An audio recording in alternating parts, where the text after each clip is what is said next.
Let me turn to Iran. We're 3 weeks out from their election. Yeah. Do you have any doubt it was stolen? Well, look, what I don't want to do is play into the hands of the Supreme Leader and Ahmadinejad like they're blaming the British now, that the reason why there was unrest is outside influence. They're saying they have confessions from a former saying that. Well, they say a lot of things. That's simply not true. I think the dust hasn't settled yet. Still? 3 weeks ago. Well, no. Here's what I think. I think it's clear that the consequences of the way the election was conducted and the way that the election was declared, who was declared a winner and how, is going to have a rippling effect. What that effect will be, I don't know. I think we have to wait to see how this settles out and before we can make a judgment. But there's no doubt now that they responded violently. Well, there is no doubt about that. There is no. The whole world saw it, and it is. We have to acknowledge, as a free and sovereign nation, that we abhor the violence that took place. We think it was inappropriate the way in which they treated those protesters, and so there's no question. We and the rest of the world looked at them and said, my Lord, this is not the way to conduct. But how do you respond to critics who say the United States should have come out forcefully right away and said this is wrong, stop it, and they say that would have made a difference? Well, I don't. I think the President was absolutely pitch perfect. I think the President did it exactly the right way.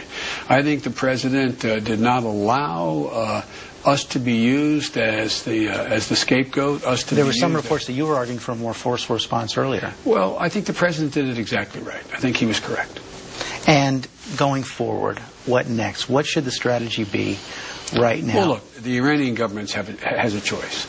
They either choose greater isolation and from the whole world, or they decide to take a rightful place in civilized, big, great nations.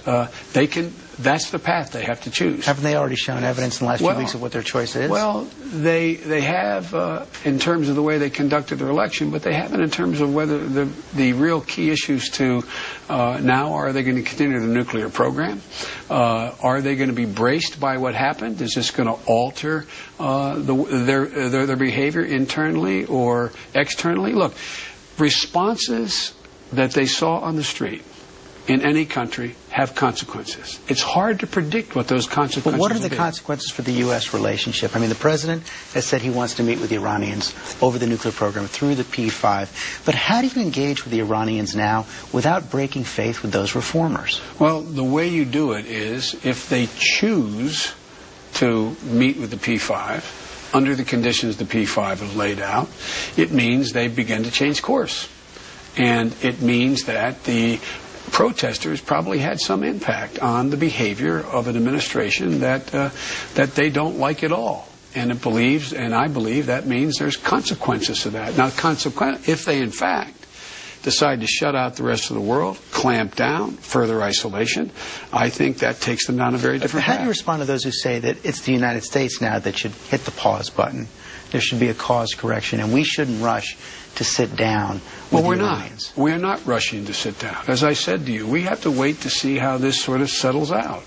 And there's already an offer laid out there by the permanent 5+1 to say we're prepared to sit down and negotiate with you relative to your nuclear program. And so the ball's in their court. When I saw President Ahmadinejad back in April, his response to that was that we need to see more from the United States first. Is it fair to say now that there will be absolutely no more concessions to the Iranians in advance of those discussions? It's fair to say the position the President has laid out will not change. But there will be engagement if the Iranians want to come sit down? If the Iranians seek to engage, we will engage. And meanwhile, the clock is ticking with Israel. Let me be clear. If the Iranians respond to the offer of engagement, we will engage. But the offer is on the table. The offer is on the table. And meanwhile, Prime Minister Netanyahu has made it pretty clear that he agreed with President Obama to give till the end of the year for this whole process of engagement to work. After that, he's prepared to take matters into his own hands. Is that the right approach? Look, Israel can determine for itself as a sovereign nation what's in their interest and what they decide to do relative to Iran or anyone else. Whether we agree or not. Whether we agree or not. They're entitled to do that. Any sovereign nation is entitled to do that. But there is no pressure from any nation that's going to alter our behavior as to how to proceed.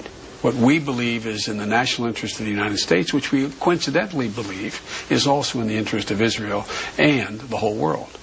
And so there are separate issues. If the Netanyahu government decides to take a course of action different than the one being pursued now, that is their sovereign right to do that. That is not our choice. But just to be clear here, if the Israelis decide Iran is an existential threat, they have to take out the nuclear program militarily, the United States will not stand in the way? Look, we cannot dictate to another sovereign nation what they can and cannot do when they make a determination, if they make a determination that they're existentially threatened, their survival is threatened by another country. You say we can't dictate, but we can, if we choose to, deny overflight rights here in Iraq. There are ways we can stand in the way of a military strike. I'm not going to speculate, George, on those issues, other than to say Israel has a right to determine what's in its interest, and we have a right and we will determine what's in our interest.